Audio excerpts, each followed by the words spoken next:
Hey everyone, let's jump right into this explainer. If you are tackling intermediate second-year political science, one of the important topics is, without a doubt, the parliament. Today we're doing a complete masterclass on decoding the supreme legislative body of India. We're going to take all that dense, complex institutional theory about the powers and functions of the Indian parliament and break it all down into a format that's actually super easy to master. Parliament is the voice of the people and the soul of democracy. We're starting off with this quote straight from our source material because, honestly, today is not just about cramming facts for your exam. It's really about understanding the high-stakes engine that runs our government. Parliament isn't just a fancy building in New Delhi, right? It is the literal voice of the citizens and the beating heart that keeps our democratic process alive. Keep that core idea in the back of your mind as we go through this. Okay, here is our quick game plan for today. First, the anatomy of Parliament. Second, Lok Sabha versus Rajya Sabha. Third, the 8 powers. And finally, some essential exam facts and real-life applications. Let's kick things off with Section 1, Anatomy of the Parliament. Let's look at its foundation. You know, when most people think of Parliament, they just picture one big room full of politicians. But structurally, it actually consists of 3 very distinct pillars. You have the President, the Lok Sabha, which is the House of the People, and the Rajya Sabha, the Council of States. And here is a crucial detail that trips up a lot of students. The President is an integral part of Parliament. Even though the President doesn't sit in either house, their final approval is absolutely required for any bill to actually become a law. That's a massive structural detail to remember. Moving right along to Section 2, Lok Sabha versus Rajya Sabha. Let's see how these two compare. Let's put these two houses head-to-head because the contrasts are super clear. On one hand, you've got the Lok Sabha, the House of the People. It's much larger, capping out at 552 members, and it runs on a 5-year term based on direct elections by everyday citizens. On the flip side is the Rajya Sabha, the Council of States. It's smaller, with just 250 members, and here's the kicker. It's a permanent house. It never completely dissolves. Plus, its members are elected indirectly by state legislatures. But wait, who actually controls the nation's wallet? Well, that's where the balance of power heavily shifts. The Lok Sabha totally holds the purse strings here. In fact, a money bill can exclusively be introduced in the Lok Sabha, nowhere else. So what does the Rajya Sabha do? It acts more like a sophisticated revising chamber. It reviews and refines legislation, making sure that state interests are protected, and basically serving as a safety check against any rush laws from the lower house. All right, into the thick of it with Section 3, the 8 powers. Time to decode LFECJDE. So how on earth do you memorize this massive list of functions without totally blanking? Seriously, grab a pen and write this down right now. LFECJDE. It is a brilliant mnemonic memory hook from our source text that unlocks all 8 major functions. When you're sitting in that exam hall feeling the pressure, just scribble these 7 letters down vertically and the whole concept will come flooding right back. Let's break them down. Think of these first two as the engine of the whole government. L and F stand for legislative and financial. Parliament literally writes the rules of the land.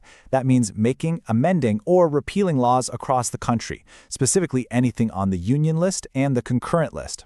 Then we have F for financial. Parliament is the ultimate financial boss. It passes the union budget, greenlights all government taxation, and scrutinizes spending. Literally no tax can be collected without Parliament saying okay. Once those laws are funded, someone has to make sure they're actually managed properly, right? Enter E and C, executive accountability and constituent powers. Parliament keeps the executive branch in check by holding the Council of Ministers collectively responsible to the Lok Sabha. They use some pretty sharp tools for this, like question hour, intense debates, and the ultimate trump card, the no confidence motion. And then there's C for constituent power. Parliament actually has the authority to amend the Constitution itself under Article 368. They can literally evolve the rulebook of the nation as times change. But it doesn't stop there.